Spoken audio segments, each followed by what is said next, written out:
Welcome to ज्ञान सेतु। तो जैसे कि आप जानते हैं हम लोग लूसेंट के संपूर्ण इतिहास को यहाँ पर पढ़ना शुरू किए थे। इस कड़ी में हमने अध्याय 20 तक पूरी तरह से कंप्लीट कर लिया है। आज की लेक्चर अध्याय नंबर 21 है, गुप्त साम्राज्य को हम यहाँ पर पढ़ने वाले हैं। टोटल लेक्चर की बात करते हैं तो 42 नंबर की लेक्चर है। पिछले की 41 लेक्चर अगर आप लोगों ने नहीं देखी हैं तो जा करके आप प्लेलिस्ट चेक कर सकते हैं, वहाँ पर पूरी अपडेट कर दी गई है। चलिए हम शुरू करते हैं अपने गुप्त साम्राज्य को। हाँ जी, तो हम आ चुके अपने चैप्टर नंबर 21 के ऊपर, गुप्त साम्राज्य के ऊपर। चलिए हम इसको पढ़ना शुरू करते हैं। गुप्त साम्राज्य का उदय 3री शताब्दी के अंत में प्रयाग के निकट कौशाम्बी में हुआ था। संभवतः गुप्त लोग कुषाणों के ही सामंत हुआ करते थे। इसके पहले हम कुषाण वंश पढ़ लिए हैं। कहा जाता है कि गुप्त साम्राज्य का जो उदय हुआ था वो 3री शताब्दी में हुआ था, और ये गुप्त साम्राज्य कोई और नहीं बल्कि कुषाण लोगों के ही सामंत हुआ करते थे। गुप्त वंश का संस्थापक श्री गुप्त था, जिन्होंने 240 से 280 ईसा पूर्व तक शासन किया। तो गुप्त वंश का संस्थापक कौन था? श्री गुप्त। और श्री गुप्त का उत्तराधिकारी हुआ घटोत्कच, जिन्होंने 280 से 320 ईस्वी तक शासन किया। अब नेक्स्ट, गुप्त वंश का प्रथम महान सम्राट का आता है चंद्रगुप्त प्रथम। यह 320 ईस्वी में गद्दी पर बैठा और इसने लिच्छवी राजकुमारी कुमार देवी से विवाह किया और इसने महाराजा धीराज की उपाधि धारण किया। तो अब तक हम क्या समझे?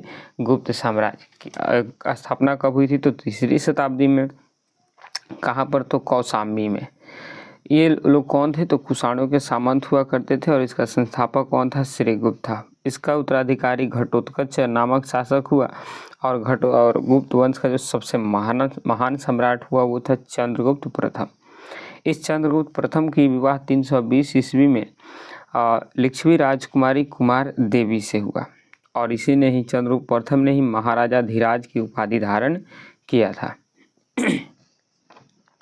गुप्त संवत जो 319 से 320 ईस्वी की शुरुआत चंद्रगुप्त प्रथम ने ही करी थी। जो गुप्त संवत चला करती थी उसकी भी शुरुआत चंद्रगुप्त प्रथम ने ही किया था और चंद्रगुप्त प्रथम का उत्तराधिकारी समुद्रगुप्त हुआ।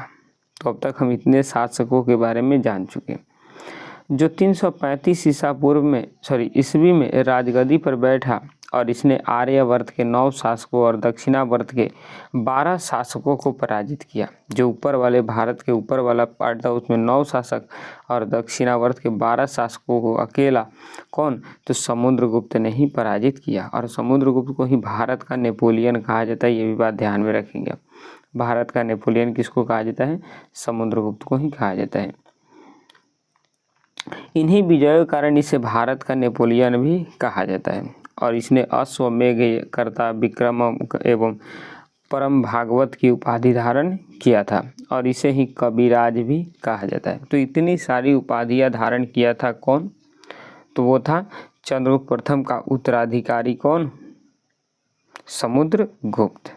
तो समुद्रगुप्त के बारे में इतनी बातें आप ध्यान में रखेंगे कि उसने उत्तरापथ के 9 शासक और दक्षिणापथ के 12 शासकों को हराया था और इस कारण इसको भारत का नेपोलियन कहा जाता है। और इसी को ही अन्य नाम में अश्वमेघकर्ता, विक्रमांक, परम भागवत इत्यादि की उपाधि से धारण किया गया था और इसी को कविराज भी कहा जाता है।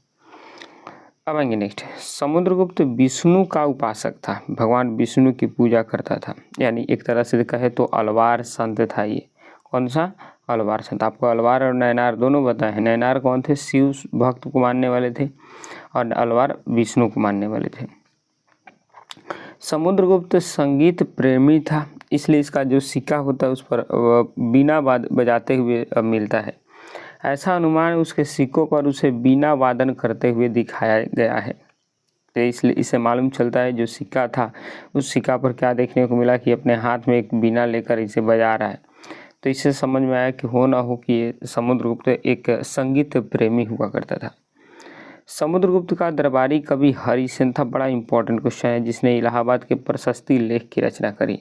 समुद्रगुप्त का दरबारी कवि कौन था? तो हरिसेन। बड़ा इंपॉर्टेंट है, इसको आप याद रखेंगे। अब आइए एक नोट पॉइंट है वहाँ पर चलते हैं, ध्यान देंगे।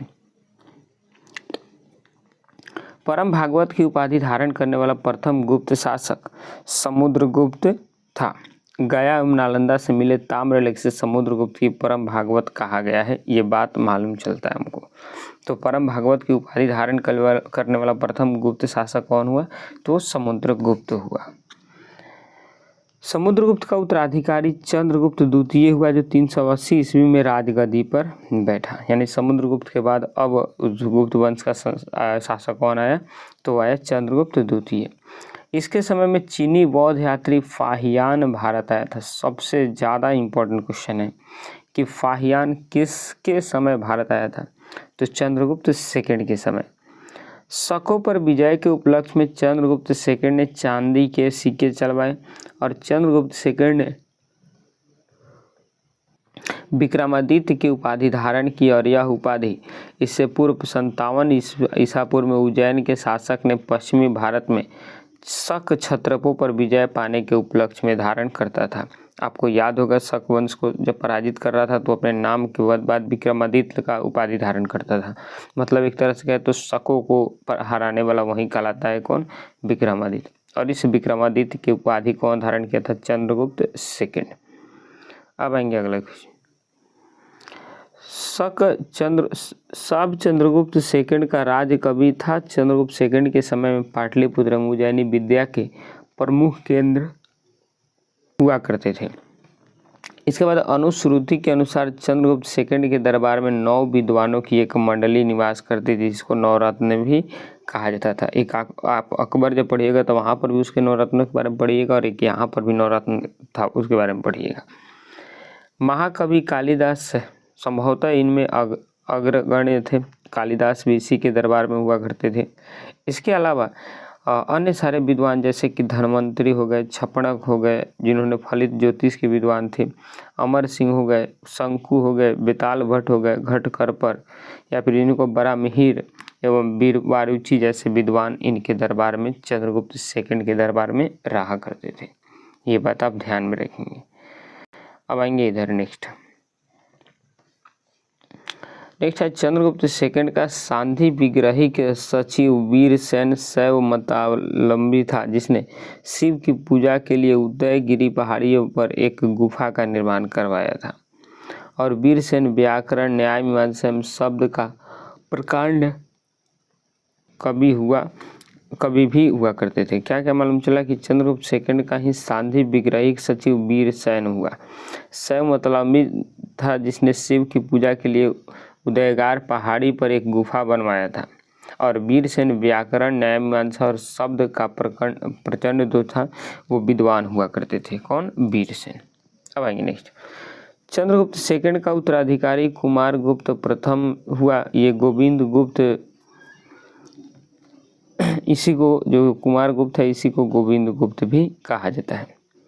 अब सुनिए, नालंदा विश्वविद्यालय की स्थापना कुमार गुप्त ने ही करी थी। बड़ा इंपॉर्टेंट ये भी है कि नालंदा विश्वविद्यालय की स्थापना किसने करी थी? तो कुमार गुप्त ने ही। कुमार गुप्त प्रथम का उत्तराधिकारी स्कंद गुप्त हुआ 455 से 467 ईसा पूर्व। और उसके बाद स्कंद गुप्त के बारे में ही कहा जाता है कि स्कंद गुप्त ने गिरनार पर्वत पर स्थित सुदर्शन झील का पुनरुद्धार किया था। वही सुदर्शन जिसको एक शक शासक ने बनवाया था उसी का ये जीर्णोद्धार किया था या पुनरुद्धार किया था। स्कंद गुप्त ने पर्णदत्त को सौराष्ट्र का गवर्नर नियुक्त किया था।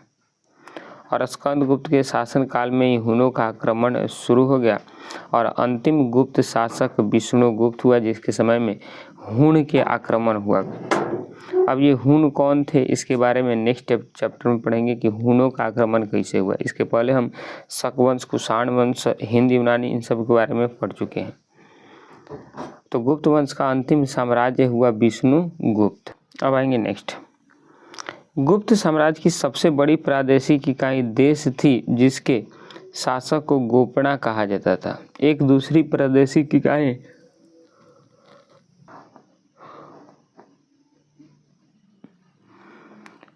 ठीक। अब आएंगे हम तो हमें यहाँ पर कार्य किया जाने कि पुलिस विभाग के कर्मचारियों को चाट या भाट कहा जाता था और उसके बाद इसके अधिकारी को दंडपासी कहा जाता था। गांव में जो मुखिया हुआ करते थे उसको ग्रामी कहा जाता था और जो अन्य सदस्य हुआ करते थे उसको मेहतर कहा जाता था। जो छोटी गांव हुआ करती थी उसको पेट कहा जाता था। ठीक। अब आएंगे नेक्स्ट। भू राजस्व का कुल उत्पादन का 1/4 भाग और 1/6 भाग हुआ करता था। जो भी आप उत्पादन कर रहे उसका 1/4 या 1/6 राजा को देना होता था, यानी कर के रूप में, टैक्स के रूप में देना होता था। और गुप्त काल में बलात् श्रम राज्य के लिए आय का एक स्रोत माना जाता था, इसलिए जनता दिया जाने वाला कर भी माना जाता था। मतलब इस समय बलात् श्रम पर प्रतिबंध नहीं बल्कि बलात् श्रम को और औपचारित किया जा रहा था, उसको और फैलाया जा रहा था।